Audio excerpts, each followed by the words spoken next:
Hello students, I am Ajay sir and now you're watching my YouTube channel Aryan English Classes। इस video में हम बात करेंगे class 10 CBSE के first flight के a tiger in the zoo के बारे में, जिसको लिखा है लेस्ली नॉरिस ने। A tiger in the zoo, a tiger in the zoo, यह वास्तव में टाइगर की अपनी जो क्वालिटी होती है, उनका नेचुरल हैबिटेट होता है। टाइगर जंगल में रहते हैं और यहाँ जिस टाइगर की बात की जा रही है वह जू में रहता है। दोनों के बीच क्या डिफरेंसेस होता है, उनका स्वभाव कैसे बदल जाता है, यह पूरे सिचुएशन को यहाँ लेस्ली नॉरिस ने अपने पोएम के माध्यम से दिखाया है। इस पोएम में कुछ टिपिकल वर्ड्स इस्तेमाल किए गए हैं जिसको मैंने यहाँ लिखा है। अगर आप चाहें आप इसको यहाँ से नोट कर सकते हैं। फिर मैं इसको one by one Hindi means describe करूँगा और इसके बाद जो है इस पोएम में जो जो पोएटिक डिवाइसेस इस्तेमाल किए गए हैं उसके बारे में आपको बताऊंगा। सबसे पहले इसका first paragraph, he stalks in his vivid stripes, he stalks in his vivid stripes। यहाँ टाइगर को ही से संबोधित किया गया है, उसको ह्यूमन बीइंग की तरह लिया गया है और बात कर रहे हैं कि वह घमंड से घूम रहा है और जो वहाँ लोग मौजूद हैं वह उस पर गौर कर रहे हैं, अपना ध्यान खींच रहा है। वह और कुछ नहीं है बल्कि उसका वह चमकीला स्ट्रिप है जो उसके शरीर पे बना हुआ है, येलो और ब्लैक कलर का। The few steps of his case on pads of velvet quite in his quite rig। अब फिर बात करते हैं कि वह कुछ ही स्टेप्स ले पाता है क्योंकि वह यहाँ केज में मौजूद है। यानी यहाँ लेस्ली नॉरिस जिस टाइगर के बारे में बात कर रहे हैं वह वास्तव में केज में है, जू में है। On pads of velvet quite, pad pad कहने का मीन्स होता है वह गद्दा जो पैर के बीच मौजूद हो। जैसे देखते हैं तो ऊँट होता है, ऊँट के पैर जो है गद्देदार होते हैं, पंजे। तो वैसे ही उसकी भी जो पॉज है वह वेलवेट की तरह है, मखमल की तरह है, इतना सॉफ्ट है कि वह किसी भी ग्राउंड के ऊपर किसी तरह का कोई साउंड क्रिएट नहीं करता। In his quiet freak, quite और रिग ये दो अपने आप में अपोजिट वर्ड्स है। क्वाइट का मीन्स होता है पूर्णतः शांत और रिग का मीन्स होता है एक्सट्रीमली वायलेंट। ये पोएट ने दो अपोजिट वर्ड्स इस्तेमाल किए हैं एक साथ, जो बताता है कि जैसा कि टाइगर का स्वभाव होता है वह बहुत ज़्यादा वायलेंट होता है, लेकिन यहाँ जो टाइगर है वह इतना ज़्यादा मजबूर है, पिंजरे के अंदर बंद है कि वह हर एक गुण होते हुए भी चुपचाप खामोश है। Second passage, he should be lurking in shadow, sliding through long grass near the water hole where plump deer pass। He should be lurking in shadow। अब यहाँ लेस्ली नॉरिस बात करते हैं मेनली उस टाइगर के बारे में जो टाइगर जंगल में रहता है। टाइगर जनरली जो है वह छिपा हुआ होता है बड़े बड़े जो घास होते हैं उसके अंदर। वह अपने आप को दिखाना नहीं चाहता, यहाँ तक कि अपने शैडो को भी नहीं दिखाना चाहता और उसको मालूम रहता है कि जंगल में जंगली जानवर, खासकर हिरन, प्लम्प मतलब मोटा तगड़ा हिरन जिसका मांस उसको पसंद है, वह अगर कहीं नजर आएगा तो किसी न किसी वाटर बॉडीज जो जंगल में मौजूद होंगे उसी के नज़दीक नजर आएगा, जिसके कारण वह इन वाटर बॉडीज के नज़दीक जो है ऊंचे ऊंचे घास में छिपकर इस तरह से डियर का इंतजार करता है ताकि वह आए और उनका वह शिकार करे, अपने भोजन को पाए। He should be snarling around houses at the jungles is bearing his white fangs, his claws, terrorizing the village। अब यहाँ लेस्ली नॉरिस बताते हैं कि इस टाइगर को केज में नहीं होना चाहिए बल्कि उस जगह पे मौजूद होना चाहिए, उस किनारे पे मौजूद होना चाहिए जो वास्तव में किसी जंगल का किनारा होता है। उसके आसपास के बसे गांव के लोग जो है उससे बहुत ज़्यादा भयभीत होते हैं क्योंकि वह वहाँ दहाड़ता है, गुर्राता है और अपने अपने सफ़ेद दांतों को दिखाता है जिससे लोग डर जाते हैं। But he is locked in a concrete cell, His strength behind was attacking the length of his cage, ignoring visitors. लेकिन यहाँ जो टाइगर जू में मौजूद है वह एक मजबूत कंक्रीट सेल में बंधा हुआ है, जिसके कारण वह अपने आप को मजबूरी में पाता है। उसकी जो भी शक्ति है, ताकत है, जिसके लिए टाइगर पहचाना जाता है, वह उसी पिंजरे में बंद हो जाती है और वह जो है नापता है गर्व से, फिर भी उसको घमंड होता है अपने शक्ति के ऊपर, तो वह प्राउड से जो है उस केज में मूवमेंट करता रहता है और इग्नोरिंग विजिटर्स, वह किसी भी वैसे लोगों को जो उसको देखने आते हैं उस पर ध्यान नहीं देता। He hears the last poet at night, the patrolling cars and stares with his brilliant eyes at the brilliant stars.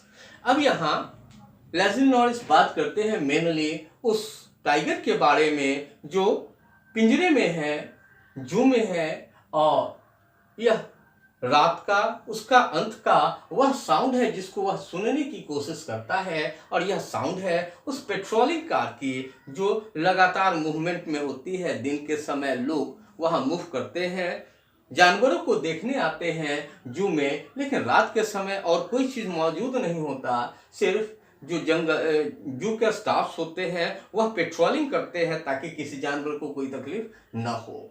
And stare with his brilliant eyes at the brilliant stars, और वह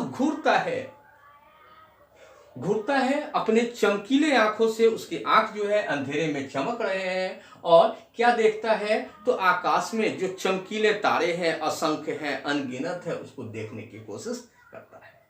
अब हम बात करते हैं इस पोयम के अंदर जो भी पोएटिक डिवाइसेस इस्तेमाल हुए हैं उसके बारे में वन बाय वन। सबसे पहले हम बात करते हैं इसके राइमिंग स्कीम के बारे में।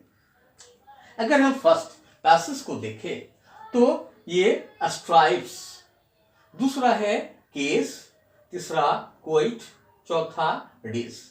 फर्स्ट राइमिंग स्कीम है ए, केस बी, केस की तरह ही रेस नजर आ रहा है, यह भी बी हो गया, और यह सी, यानी इसका राइमिंग स्कीम जो है यह बन रहा है A B C B. Rhyming scheme क्या हो गया इसका? ए बी सी बी, यहां भी नजर आ रहा है। शैडो ए, ग्रास बी, होल सी, और पास बी। पास और ग्रास एक जैसे साउंड क्रिएट कर रहे हैं, जबकि शैडो और होल अपने आप में डिफरेंट है। हाउसेस ए, एज, विलेज, ये दोनों सेम साउंड है। बे और क्लोज सी। फिर यहां सेम राइमिंग स्कीम शो हो रहा है। ऐसे ही देखते हैं तो cell, bars, case, visitors S. यहां अगर हम बात करें night A, cars B, ice C, और यहां देखें तो कार्स और स्टार्स ये दोनों सेम राइमिंग वर्ड है, यानी यहां पूरे ही पोयम को राइम किया है लेस्ली नॉरिस ने ए बी सी बी के माध्यम से। फिर हम बात करते हैं पर्सोनिफिकेशन की। पर्सोनिफिकेशन, जब कोई पोएट, कोई ऑथर यह चाहता है कि वह किसी जानवर को, किसी वैसे वस्तु को किसी मानव की तरह एक्सपोज करे, इट इज कॉल्ड पर्सोनिफिकेशन। जैसे यहाँ इस्तेमाल किया गया है लेस्ली नॉरिस के द्वारा ही, हिज।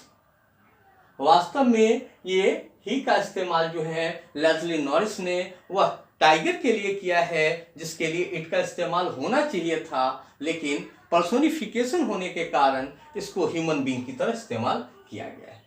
फिर हम बात करते हैं एंजाम्बलमेंट की। एंजाम्बलमेंट इससे पहले के वीडियो में भी हमने बताया था कि जब कभी कोई लिटरेरी डिवाइस पंचुअन पंचुएशन लेस हो जाता है उस अवस्था में उसको एंजाम्बमेंट कहते हैं। जैसे देखिए तो फर्स्ट सेंटेंस के अंत में किसी तरह का कोई भी पंचुएशन मार्क्स नहीं है, ये कहाँ बना रहा है, बी, तो एंजाम्बमेंट यहाँ शो कर रहा है। इन दोनों में पंचुएशन मार्क्स है, मतलब यहाँ एंजाम्बमेंट नहीं बन रहा है। फिर हम बात करते हैं सेकंड स्टेंजा में, तो शैडो और ग्रास ये दोनों अपने आप में खाली है, तो शैडो नहीं ग्रास और होल, यहां ये एंजाम्बमेंट बना रहा है। फिर यहां हम बात करते हैं द हाउसेज और एज आपस में एंजाम्बमेंट बना रहे हैं। यहां अगर हम बात करें तो इसमें लास्ट सेंटेंस है केज और विजिटर्स, यहां ये लास्ट एंजाम्बमेंट नजर आ रहा है। फिर हम बात करते हैं इमेजरी की। जैसा यहां स्टाइल एक्सपोज किया है लेस्ली नॉरिस ने, वास्तव में यह इमेजिनेशन है, एक तरह की कल्पनाशीलता है। यहाँ कोई भी रीडर्स जो है आसानी से इस इवेंट को रियलाइज कर सकता है, खुद से कल्पना कर सकता है। सो यहाँ इमेजरी का भी इस्तेमाल किया गया है। फिर हम बात करते हैं कॉन्सोनेंस की। कॉन्सोनेंस भी हमने इससे पहले इस्तेमाल किया था। जब एक ही तरह के साउंड सेंटेंस में एक से अधिक बार इस्तेमाल किए जाते हैं, जैसे स्टॉप्स है या स्ट्राइप्स है, तो इस तरह के जो फिगर ऑफ स्पीच होते हैं या राइटिंग स्क्रिप्ट होता है, इसको कॉन्सोनेंस के नाम से जानते हैं। एसोनेंस कहने का मतलब है वैसा स्क्रिप्ट जिसमें एक सेंटेंस के अंदर एक ही साउंड के एक से अधिक लेटर्स हो, जैसे यहाँ इन में आई है, हिज में आई है, विविड में आई है, स्ट्राइप्स में आई लगा है। इसके बाद हम बात करते हैं ऑक्सीमोरन की। ऑक्सीमोरन का इस्तेमाल जो है यहाँ पोएट ने किया है कोई ट्रैक के मामले में। दोनों अपने आप में डिफरेंट वर्ड्स हैं और दोनों का ही इस्तेमाल एक जगह किया है। अपोजिट मीन्स देते हुए कोएट का मीन्स शांत होता है और रेक का मीन्स होता है वायलेंट, तो दोनों अर्थ में एक दूसरे से डिफरेंट है, दोनों का इस्तेमाल एक साथ किया गया है। इस तरह के जो फिगर ऑफ स्पीच है उसका नाम है ऑक्सीमोरन। फिर हम बात करते हैं ओनामेटोपिया की।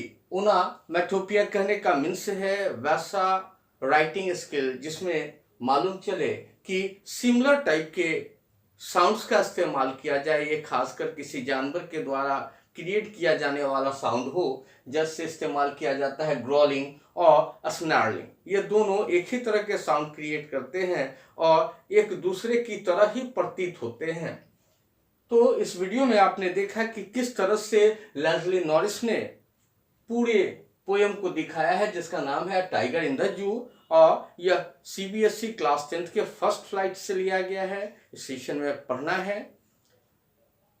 तो इस वीडियो में इतना ही। अगर आपको कहीं कोई दिक्कत नजर आए आप कमेंट बॉक्स में कमेंट डालें और वीडियो को सब्सक्राइब करें। धन्यवाद।